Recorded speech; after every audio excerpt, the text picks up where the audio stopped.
see right now, there's question marks. Denver's been playing really good. I even got a chance to watch that game against them and the Magic.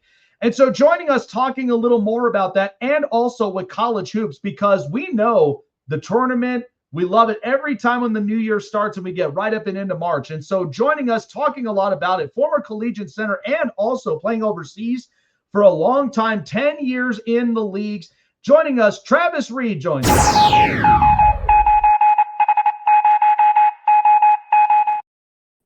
To start here with number one is we got the college football playoff. So my big thing is we watch March Madness every year in March, and I love that time of year because the tournament starts exactly on the day my birthday is, March 19th, and then it's free for all 64 teams. So my big takeaway was I'm trying to correlate this with college football and going into this tournament is we watched 12 teams get put in here. Mm-hmm. And everybody reacted of Notre Dame, they're out, they backed out the bowl. And in comes Tulane and James Madison. I heard of a great point in which in college football, you had the 8 best teams, and then the 4 teams or whomever fights for it. When you look at college basketball in the March Madness, it's like you kind of have give or take 18 teams at least. And then the rest of them, all throughout the 64 of the bracket, are teams that are either small market, small tier programs, or programs that are kind of in the middle of the pack. And then your 18 teams who you know are prime, they're big tier, like your Mark Few's, your Dan Hurley's. So when we talk about this, because I like stories, I don't love them, but I also know when you get the big brands out there, it's what makes the tournament exciting altogether. So my takeaway is, and the question to it is, I don't think college, honestly, in athletics is in the happy business. You're not in a business to make everybody happy. But all you know is you got all those big programs, and as long as it makes it exciting and it's more like grinding your teeth in every single possession, that's what makes it so exciting of the tournament. So what do you make of it, and how does that, what we're seeing right now in the playoff, kind of correlate to similarly what college basketball has been going through with for a very long time? Well, yeah, I would say, with college basketball, it's been going on with that forever. It's 68 teams now, and people still complain. And so usually what happens in college basketball is a similar situation in what happened in Notre Dame, where say the 5th best team in the Big Ten or 6th best team in the Big Ten doesn't get in. And then this mid-major school that has a tremendous record, who's like 28-4, they get in over the 6th best team who's like 19-14. And they're like, well, they played in the Big Ten, so they should get in over this mid-major school that's like 28-2 that really have, only playing mid-majors and maybe play 1 or 2 big teams. So, for Notre Dame, all they have to do, to be honest, and this is particular for Notre Dame, is join the ACC, and they'll get in. But they don't really have a case this year because they played 3 good teams and they lost to 2 of them, and one of those teams, happened to be Miami. So I don't think that they really had a case. They would have had a case if SC doesn't lose to Illinois and then SC's in that playoff tier 2, and then they would have had 3 playoff teams possibly, going to the the tournament. So it's going to be like that. They give James Madison and they give these kind of schools, Tulane, it's an opportunity to say, like, quote unquote, the little guy is in the dance too. So everybody kind of loves the Cinderella story, but in college football that never really happens. Even if Tulane or James Madison found a way to beat the teams they played, they would have got smoked the next game. You know, and usually that's how it goes in the NCAA tournament. You might, one of those mid-major schools might beat a team. They might beat another team, but eventually, they're going to lose to a major school. So, for example, there are teams like Butler when they had their coach that Stevens that went to the NBA. They made it to the championship, but those are very rare situations. Most schools, like last year, you have Florida, Auburn, Duke, just the big major schools. So, yeah, I think situations happen, especially in college, where people might complain, but nobody's in his business to make people happy. They're trying to get the best teams, quote unquote, to play, and also give the Cinderella schools maybe a spot or two. You'd be surprised how many Cinderella schools, go into NCAA tournament for basketball now. Oh, very much. I mean, if you're lucky enough to make the Elite Eight, one of my biggest things is like you're proving to yourself as a program, like you are competing, like you are making a statement of why the program should be respected this way, because either a coach or either just, important people in the room who are either in the AD, the recruiters, like they know how to find the guys. I mean, hell, could you imagine a small program that just goes and gets Villanova guys and they're physical, they're ready to play, they're driving the basket? Like, that's the fun part. So obviously, like, the start of it, I know UCLA right now wasn't a hot start, but it is, we're starting it small and we're eventually building ourselves up. But I'm watching a lot of other programs right now, and Michigan, they're a very physical basketball team. They got really good guys, and the coaching staff there, I've been very impressed with. Arizona, we're seeing right now play their best basketball. UConn and Dan Hurley, they continue to show why they're a powerhouse of a program.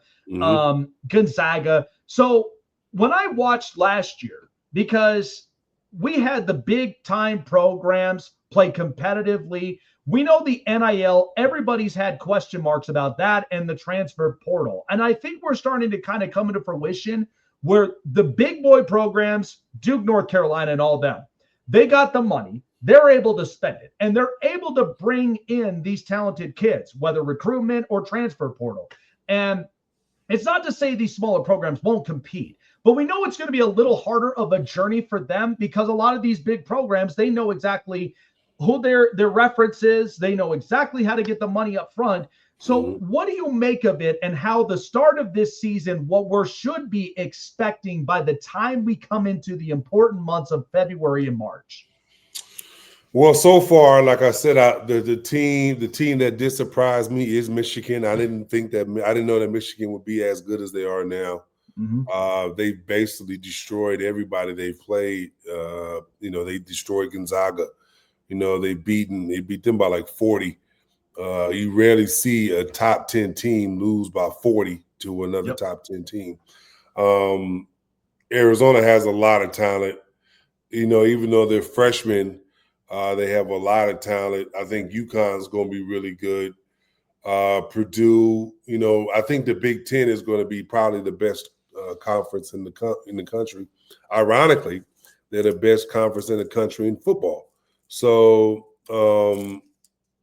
this, Big Ten with Michigan being top number 2, Purdue being top 5, Michigan State, UCLA, like it's a gauntlet of a conference to get through. And so this year, I think, if you, been living under a rock, the freshmen have been sensational. I think, Boozer's son from Duke has been sensational. He'll be the number 2 pick, probably the number 1 pick from BYU. I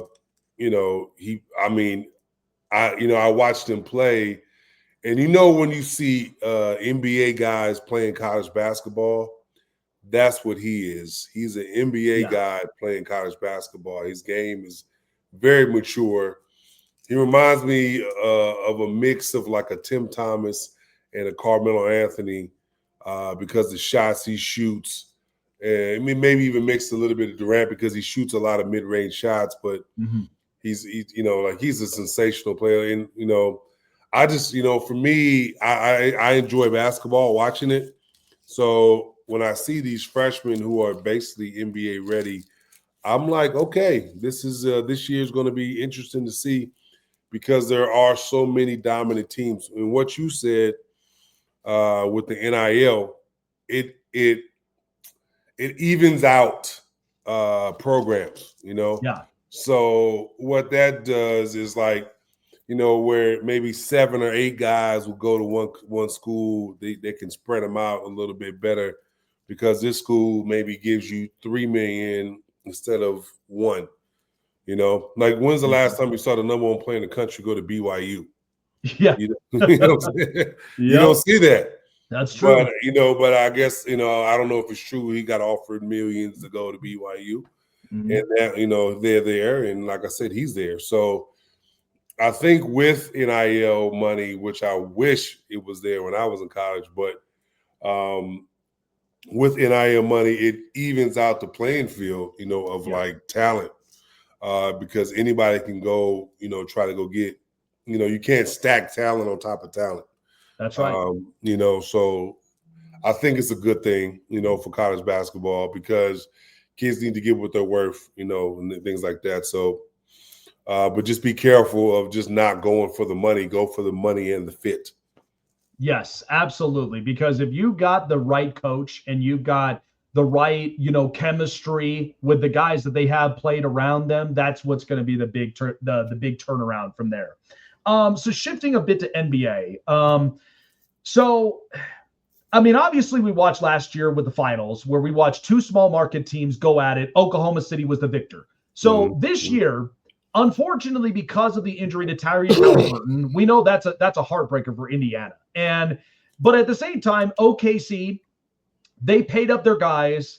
They're clearly still a team that were on the table. But however, you watch the Lakers, you got Luka, but the problem is that there's not enough oomph up under this team that we're hoping and expecting, but that doesn't mean it won't happen at some point. You got new ownership.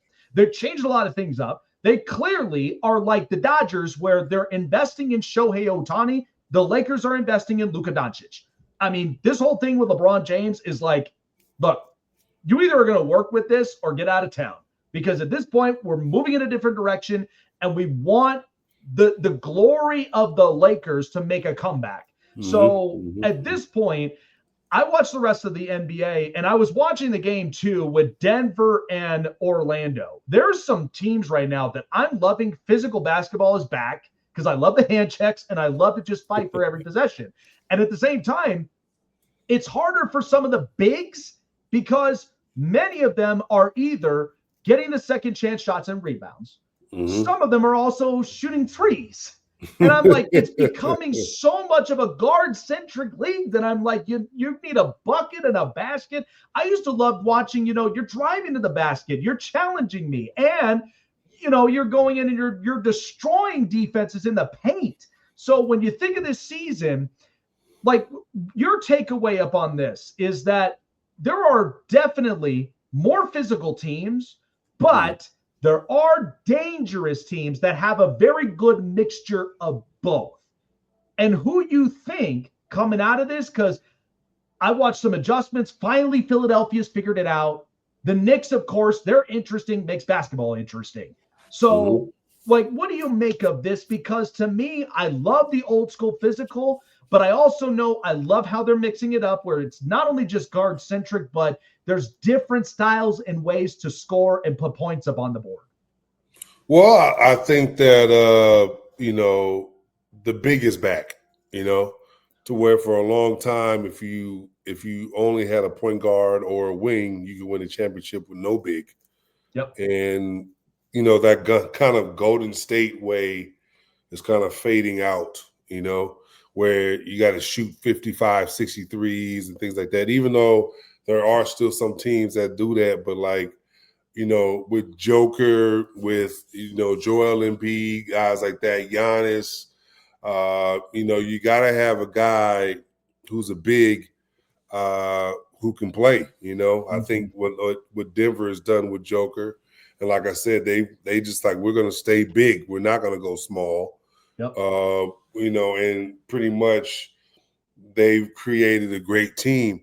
OKC, like you said, paid everybody. They're super young. They have all the picks. People don't even realize that the Clippers are okay this year. They're doing not good. They're like 8-25 or whatever it is, 9. and OKC has their pick. So OKC can get another lottery pick coming into an already loaded team, which is insane to me. I think, what it is now, it's like you said, it's a little bit more physical basketball, when it comes to the NBA. That's why, you need a guy like a Draymond Green or Dylan Brooks or, guys, Josh Hart, those guys of that kind of nature.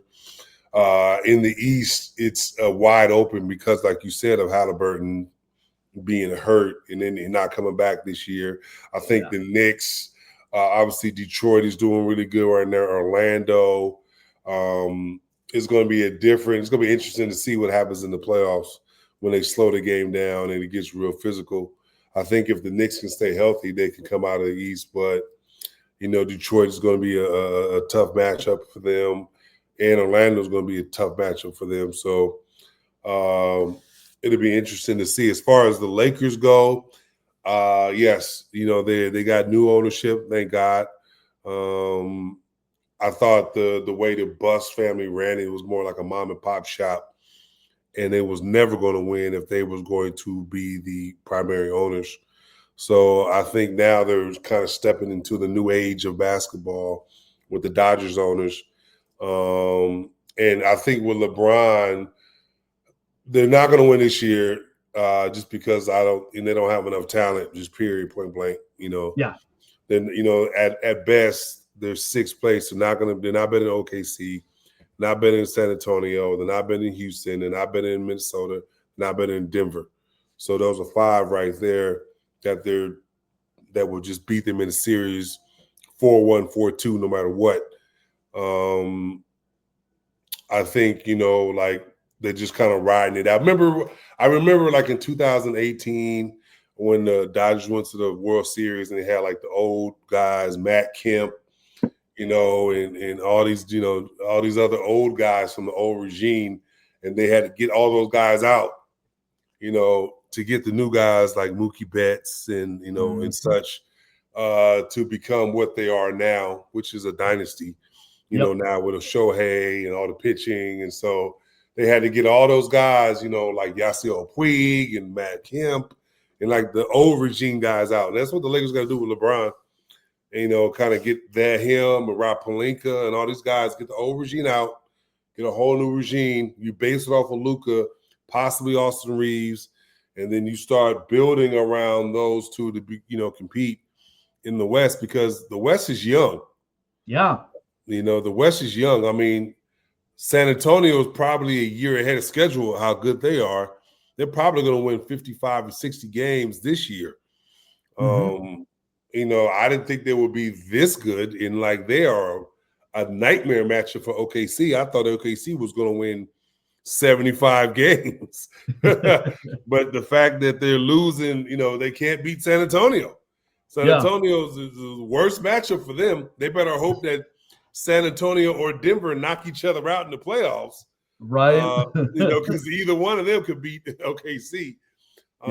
But yeah, I think this year what I have noticed is that, like I said, the last couple of years really, you take out the one Golden State year, but every team has had a good quality big that's won a championship over the last 5 years, 6 years, ever since 2020 when the Lakers won it in the bubble.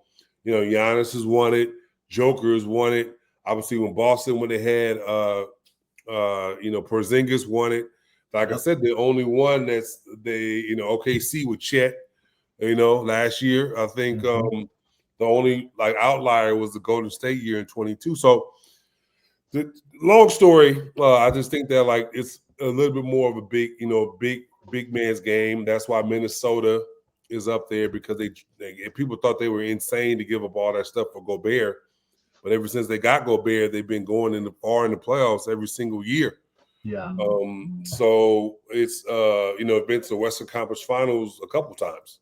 Yeah. So so for me, I think that it's going to be interesting to see this year, especially because the West is so stacked. It's a gauntlet of teams because it can be, OKC would have to face Houston in the second round, in Denver in the West Conference Finals, or they would have to play, like Denver, Denver, and then in the second round, and then San Antonio, or vice versa. So it's a heck of a, I love the fact that the big man's back, and I love the fact that it's a little bit more physical. You don't have to be 80s and 90s. It don't have to be what people getting tackled. I don't want to see that. Yeah, I don't want to see that. Yeah, but I like this a little bit more physical than like seeing everybody shoot like 1,000 threes a game. That was terrible basketball. I hated it. I hated watching NBA at that time. Same here, man. No, I really am excited for this season, and it's going to be a lot of fun. And like I said, I'll be tuning more and more in the minute that, the NFL closes up. Because again, I love this style of basketball. I grew up with this, as a 95 kid and all the way in the 2000s. I loved this. So it really makes me like happy in my heart to know we're getting this back, and they're just grinding it out every single matchup. Appreciate you for coming on by here, Travis. Happy New Year to you and your family, man. I hope 26 gives you great memories, man. I know 25 was kind of pretty, steady for some people. It was a little bit of some hardships, but 26, let it be a gift to everybody of some best wishes up and on it. Appreciate you for coming on by, man. Take care of yourself, and Happy New Year to you, my friend. Thank you. Same to you. Absolutely. All right. I'm excited for this next guest, and